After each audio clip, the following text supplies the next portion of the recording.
रहा है तो प्रत्येक वस्तु के एसपी को ₹1 मान लो, तब जाकर के बात बनेगी, अन्यथा बात नहीं बनेगी। ठीक है?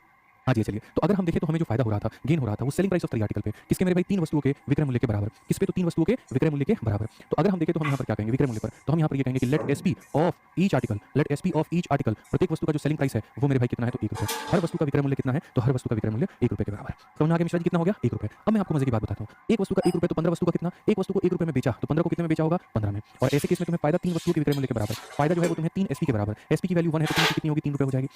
ठीक है? यानी कहीं न कहीं ₹15 में बेच करके ₹3 का प्रॉफिट कमाया तो खरीदा कितने में होगा? तो 15 में से 3 निकाल दो, 12 में खरीदा होगा। अगर 12 में खरीदा होगा तो लाभ का प्रतिशत कितना होगा? कितने का लाभ है? 3 का। कितने पर है? 12 पर। इंटू कितना हो जाएगा? 100%। भाई मेरे यहीं से देखो, 3 से काटोगे 4 बार में, 4 से काटोगे 25 बार में, 25% का प्रॉफिट आएगा। ऑप्शन नंबर बी जो होगा करेक्ट आंसर होगा।